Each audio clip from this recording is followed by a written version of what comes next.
Hey everyone, welcome to another worship weekend here at Community of Grace Lutheran Church, Peoria, Arizona. I'm Tim Wright. Glad to have you with us today. And we are continuing our series. We actually started this back on Easter, the original Jesus Revolution. And we're looking at some of the miracles that Jesus performed throughout his ministry and what they speak to us, what they say to us about his grace and his love for us. And today we're going to look at the story of the feeding of the 5,000 and the revolution of abundance. And today our speaker is my good friend, Pastor Jose Valenzuela, and I'm going to hand it off to him.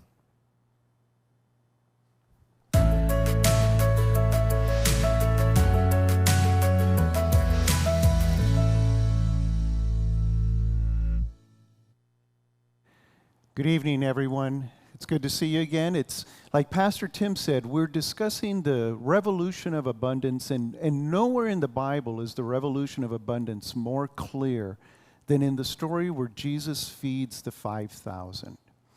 But I think in order to understand the story of how Jesus feeds the 5,000, it's important to understand how Jesus saw his role as the proclaimer of God's good news.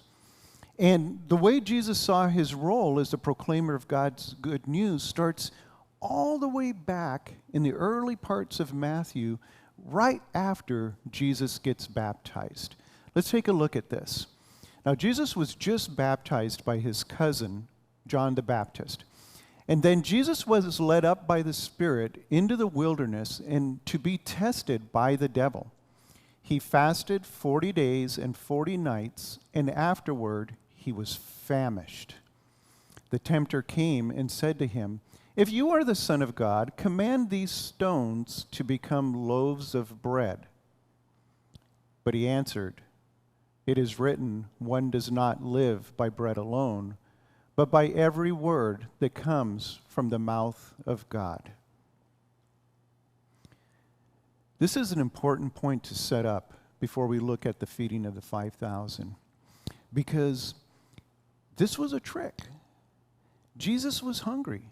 He hadn't eaten for 40 days and 40 nights, and he was invited to turn these simple stones into bread.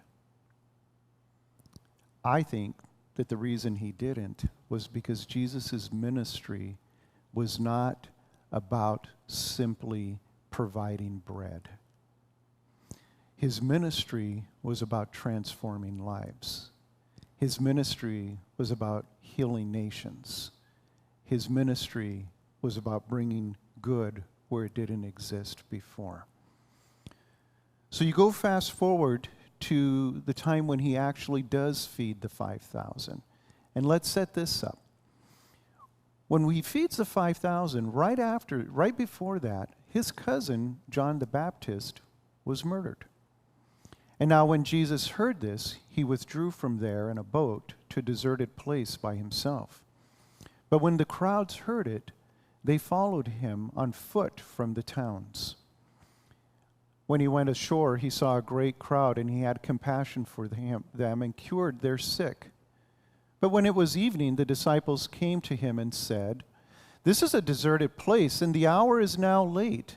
Send the crowds away so that they may go into their villages and buy food for themselves." And Jesus said to them, "They need not go away. You give them something to eat." And they replied, "We have nothing here but 5 loaves and 2 fish. And he said, 'Bring them here to me.' And then he ordered the crowds to sit down on the grass. Taking the 5 loaves and the 2 fish, he looked up to heaven and blessed and broke the loaves and gave them to the disciples. And the disciples gave them to the crowds. And all ate and were filled, and they took up what was left over of the broken pieces, 12 baskets full. And those who ate were about 5,000 men, besides women and children.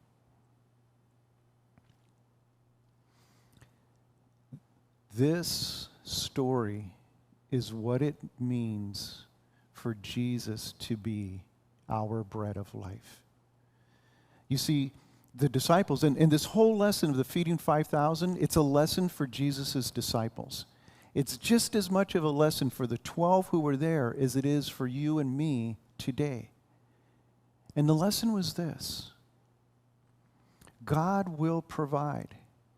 You see, the people that were hungry, they didn't need to learn anything per se. It was the disciples who wanted to send everyone away so that the disciples could go into town, so that the disciples could get their dinner, so that the disciples could retire for the evening. They were done doing God's work that day. They were tired. They were hungry. They had to run to the store. They didn't want anything to do with it. Jesus turns it around, and what he does, think about it. He gets this food. He asks his disciples, bring me what you got, just what you got. And he lifts it up, and he gives it to God, and it is transformed. It was the disciples that had to serve the 5,000 people. You see, not only did Jesus say, I will provide, but Jesus is also telling his disciples, you will have to work. You will have to do your part. That's what it means to be a follower of the bread of life. See, Jesus isn't a baker that just bakes bread that we can store in our refrigerators. And Jesus isn't a food truck that puts money in our refrigerator. And Jesus isn't an ATM. Jesus is a provider of new life, of transformational life. And when he taught the disciples, you got to stop what you're doing. You got to set things aside. You got to see yourself differently in this situation. This is what it means to be my servant. I like to listen to music every once in a while, and I'll pick a song and I'll dive deep into it. And I've had this song that I've carried for years, and it's by these two British philosophers. One is called David Bowie, and the other one is Freddie Mercury. And it's this song where they describe the pressure that our world is living under right now. And that this pressure is more than we can bear. And it's a pressure that is tearing families apart. It's a pressure that's leading people out in the streets. It's a pressure that is destroying us. And in this song, you have two characters, the good guy and the bad guy, who are talking about how we're living in this pressure.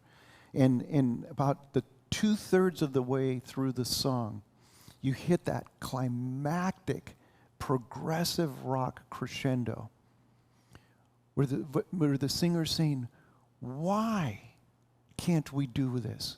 Why can't we get this right? Why is it wrong? I want to share this with you. So the lyrics go, I tried to turn away from it all like a blind man. I sat on the fence, but it didn't work. I keep coming up with love, but it's so slashed and torn. Why? And then there's this screaming, it's love. Insanity laughs. Under the pressure, we, God's people, are breaking. And then the beautiful voice that says, why can't we give ourselves one more chance? Why can't we give love that one more chance? Why can't we give love? Why? Why can't we give love? Next slide, please. And here's the challenge. Here's the gospel challenge.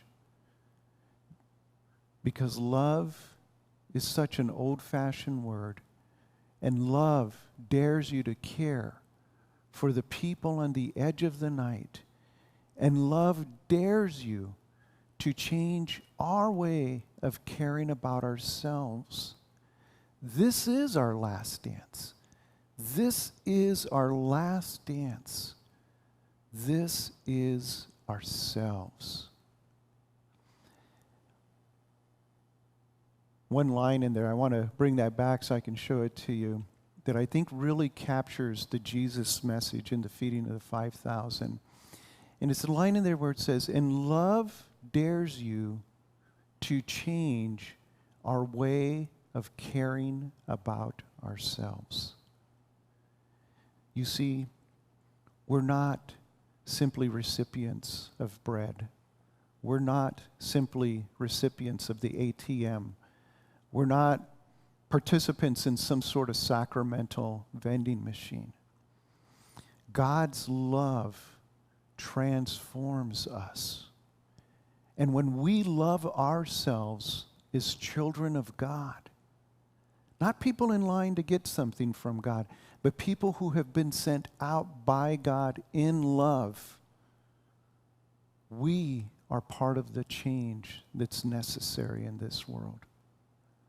God is calling us to something entirely different.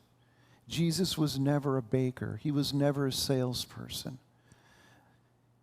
Jesus is calling us out of our comfort zone to speak up for a world that's in pieces, for families that are falling apart, for pain.